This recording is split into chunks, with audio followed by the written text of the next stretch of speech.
Salutations, my Fallout lovers. It is Matty here today with a Fallout 4 DLC discussion video. Today we are going to be talking about Far Harbor and, more importantly, when will this DLC be arriving? Now, a little bit of a preface here that this is all entirely speculation and merely me just ballparking it with little evidence, but really just kind of using educated guesses based off what Bethesda has done in the past, as well as some of my own hunches. So really, this is just a discussion, if anything, and nothing more, but I still wanted to talk about when this DLC will be arriving, and I think I have a generally good idea of it because I have predicted the release window for the past two DLCs, so I'm hoping that for the third time in the most important DLC, I will be correct. So without further ado, let's talk about it, and I encourage you guys to leave your thoughts on what I say, as well as when you think this DLC is coming, in the comments down below. So my guess is early May. And by early May, I mean within the first 2 weeks of it.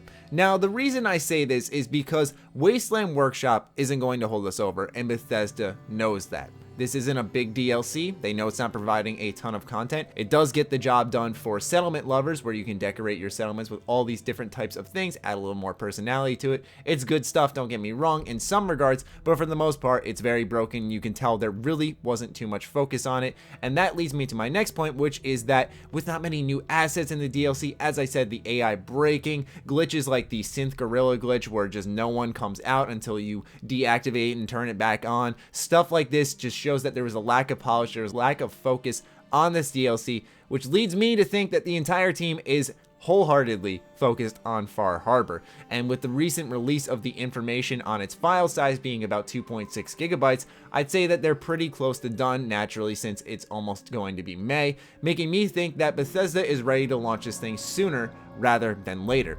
The other piece of evidence slash speculation I have towards an early May release is the fact that I feel that Far Harbor needs to digest before Bethesda's E3 conference, in my opinion. It reminds me of Wolfenstein: The Old Blood in a sense, where everyone was pretty excited to play more Wolfenstein because it was such a sound game, The New Order, and The Old Blood sounded like just more of that, so it was really exciting, but it came out at just the right time where people could play it, digest the game, and be like, okay, I'm ready for more Bethesda content. Where I feel like if Far Harbor were to release in the later part of May, it's too close to Bethesda's E3 conference, which is on June 12th, where I feel like if it released on May 23rd or the 30th, for example, which is just weeks from Bethesda's E3 conference, I just get the feeling personally that it would be just too much in one period of time where everyone will be playing it, and then they don't have time to really digest Far Harbor. And the reason I say this and all this digestion and all that stuff is because I truly believe that we will have more DLC information when Bethesda's E3 conference arrives. And now I will make an entire video soon on my Bethesda E3 predictions, don't get me wrong there, but what I will say is I wholeheartedly expect us to get information on phase 2 of Fallout 4's DLC.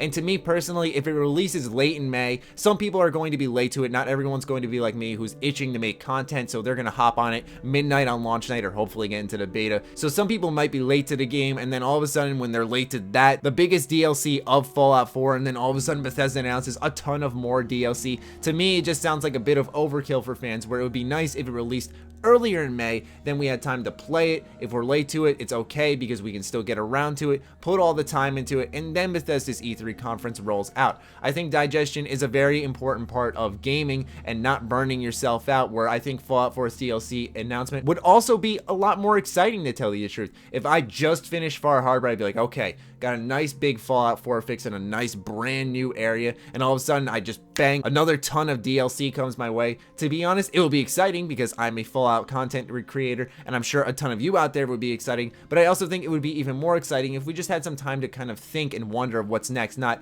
all right, we finished Far Harbor, and then boom, something next comes out. I think that wondering period helps Bethesda out a lot. I think that's why a lot of channels grew with Fallout 4, because there was a lot of speculation and discussion, and that carried on into the DLC and into what their next project is, and to even their published games. It just seemed to really propel Bethesda forward, that sense of wonder, that sense of immediate release. I think that's going to be awesome. So with all that said, I'd be kind of suggesting that Far Harbor's trailer would probably be dropping in the final week of April or the first week of May. So here's hoping I'm correct. I could be entirely wrong, and none of this evidence confirms anything, but really it's just me trying to narrow things down. But I could be entirely wrong, and that's why I have you guys to tell me, you know, hey, maybe this is right, or maybe this is right. So hit me with it in the comments down below. I'm curious to hear your thoughts on everything as always. Be sure to follow me on Twitter, like me on Facebook. We're going for 30K Twitter followers. As always, check out sugarbomb.com, the place by Bethesda fans for Bethesda fans. Stay sexy, stay active. I love you all. Peace.